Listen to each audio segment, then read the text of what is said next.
Today, I'm going to show you how to install these under cabinet LED lights. This is a very easy DIY project. You don't need to be an electrician. You don't need anything like that. It's going to cost you around $100. And all you need to have is countertop outlets somewhere that you can use to plug in your transformer. Transformer looks like this. I put in specific outlets for mine. The other place you can get power is behind your refrigerator. Sometimes if they're right next to your cabinets, you can just use that. I'm going to show you how to do it. I have links in the description below. You can buy these parts on Amazon or on inspiredled.com. I really like this package. They're very easy to work with. They're plug and play. So these are the ones I recommend using. I've used them twice now and they've been really good. All right, let's get started. We're going to install the under cabinet lights. Let's get started.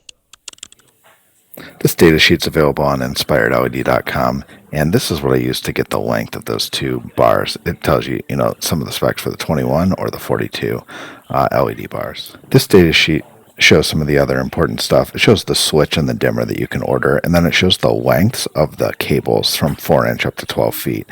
And then the other really important thing is, these power supplies here, they come in different ratings, 1 amp or 2 amp.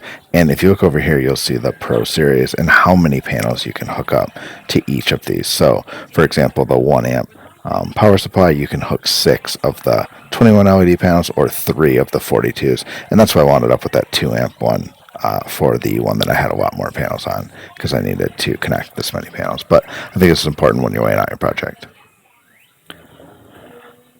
And this is the third data sheet. And what's important on this one is it kind of shows you some of the different connectors that they have, like this random Y connector, if you need to split, between one cabinet and the other, or if you need a distribution block that takes like one plug and turns it into 2, or if you need to extend some of your cables. This just shows you some of the different options you have. And you can see I was talking about, you got to be careful about the length where the plug plugs in, because they give you the length from here to here. It's like 16.75, but with that plug it's going to be a little bit longer, so just be careful when you're weighing out. I measured and weighed out all my cabinets on a piece of paper, and then I checked that the actual length that I had would fit the length of these bars that they were. And so these were the 42 LED bars, and then these shorter ones are the 21 LED bars, and I just made sure they all fit.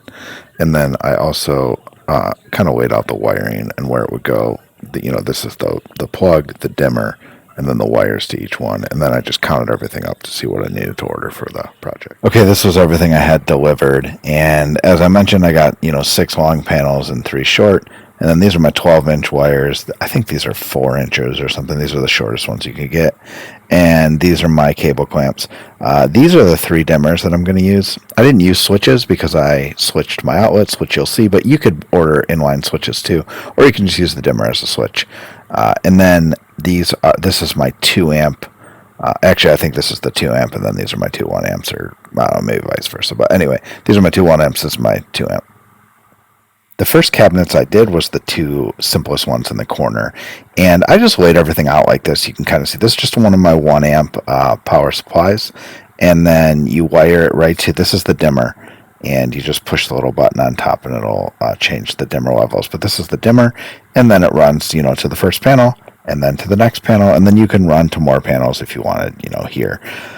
This is what I was talking about. You want to be careful about this plug length here, because when you plug these in, this is the spec length they give you of 17 inches, 16.75, and then you've got this plug extension here. But I just put everything together on the counter kind of to see how it would go up on the cabinet. It's finally time to install these. So you can see I have a switched outlet that turns these on and off, but you can use this dimmer switch just like this, where if you push it 5 times, it turns it back off. And I'm just making sure everything operates here before I go ahead and start installing it up on the cabinets. And now I'm kind of looking at the cabinets, just checking out where I'm going to put stuff. All right, it's time to start measuring. So I'm just measuring the center of the cabinet, from front to back, how much space I have, and I'm going to put those panels right down the middle. I do have this decorative trim on the front and side of the cabinet. I forget what that's called, but I put that trim in. It kind of just finishes the cabinet, makes them look nice, and it gives you a place to actually tuck your wires away, which is nice. But if you don't have that, you can just use the cable ties and tie your wires up cleanly. It's okay, you don't have to have those. But once I've got the masking tape up, I mark the center line, and then I've just started taping up these panels just to see where they're going to go and what they're going to look like, and make sure everything's going to lay out the way that I expect.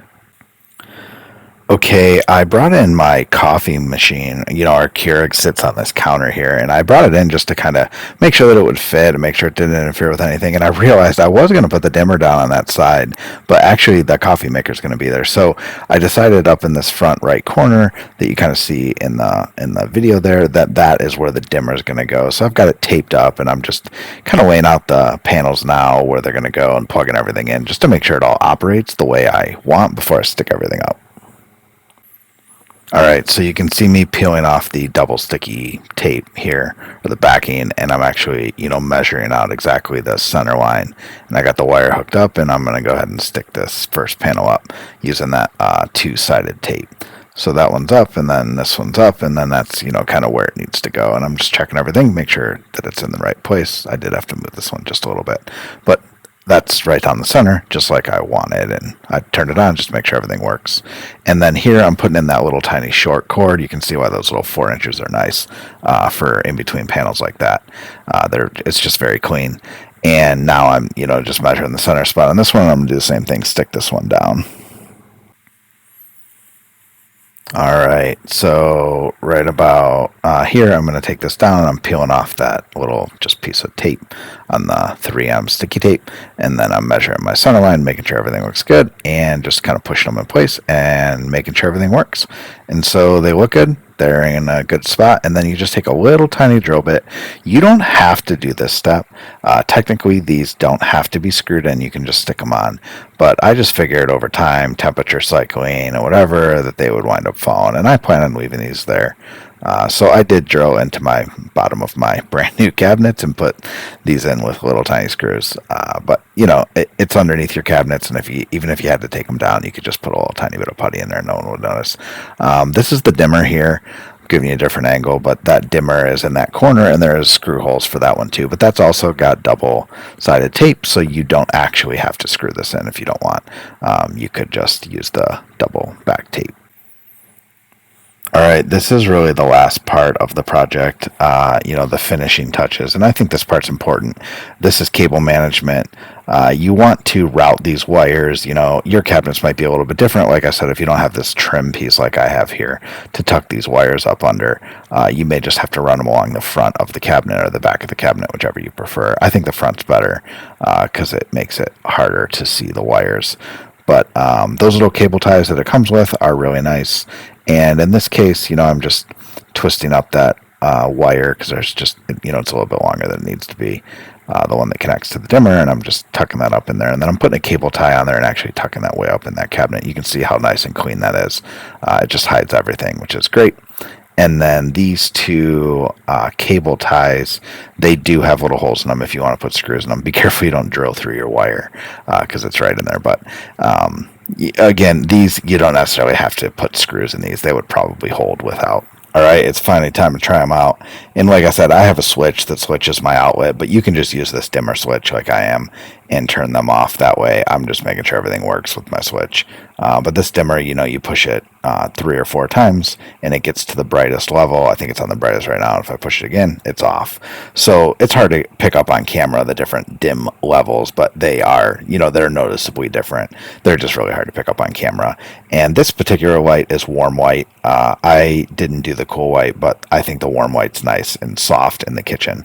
It looks a little more yellow in this video than it actually is, but they are warm white lights. And then you can kind of see with the lights off what they look like, and they really look awesome. The video doesn't really do them justice. They look really, really good.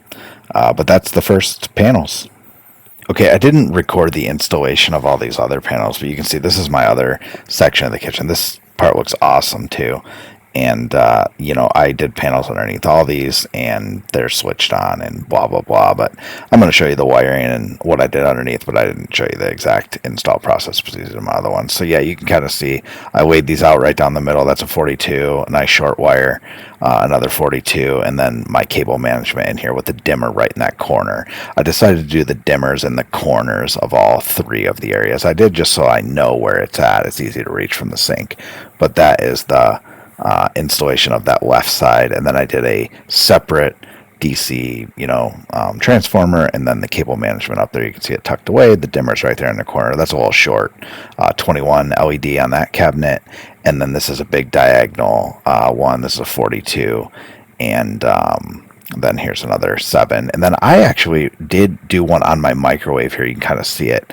And that's because I didn't want the light of the microwave to be on separate from these lights. When I turned on all the under cabinet lights, I didn't want to have a big hole of light right there and not have light on and have to go turn the microwave on. So I wanted a panel on my microwave. So I just double sticky taped. I didn't screw into my microwave, but I did install a panel there, which I think looks really nice. And yeah, this is just a couple different shots of the same wiring, and you can kind of see I'm going to operate here with one hand, but this is the dimmer right in this corner, if I can get to it here with my left hand. But yeah, that's the dimmer, and it's right on that corner, so it's easy to find when you want. And like I said, if you don't have a switch or you didn't put inline switches in, you can just turn those dimmers all the way off if you want, and that can be your on-off switch for yourself, just operating the dimmers. And the video doesn't really show you the different dim levels. That's 1, 2, 3, 4. They really do look good in person, but it's really hard to pick up on the video. I just turn the overhead lights off, and you can kind of see the kitchen sort of at night. This is a very nice, like, calming way. You know, the kids are crazy, and you want to just get everyone calm. So you turn the under cabinet lights on and turn the overhead lights off, and it's just a very nice, kind of calm light in the kitchen. I really like it at night, especially as you're getting ready for bed. And then this switch over here is how I operate both of mine. One thing to note, you'll see when I kick these on, something kind of funny, the lights in the back come on second. So the 1 amp and the 2 amp transformers turn on at different times. Had I known that, I probably would have bought 2 of the 2 amps. Even though I didn't need a 2 amp on the left side, I would have probably done it so they turn on at the exact same rate. But I've just gotten used to it. But they do turn on a tiny bit different rate. And then that outlet right there is, I actually made half the outlet switched, and the other half is constant, so that I can plug in like a blender or plug in, I have that Alexa plugged in right there. Which is nice. And then these are just a couple photo shots of the overall kitchen, at night or with the lights off. And it's hard to see in the photo because my iPhone didn't take very good pictures, but they really do look really, really nice. Just really finished off the cabinets. They're a fantastic task lighting for when you're cutting up vegetables or whatever in the daytime. And then they're also very nice at night to just have a nice soft light in the kitchen, keep it kind of lit up, but not have that harsh light in your eyes. So thanks a bunch for watching. I appreciate you watching the video. And if you want to hit the like button, that would be just super appreciated by me. If you want to order any of these parts, I'm going to put the links down in the description. You can order all these kits on Amazon, and you can also go right to inspiredled.com.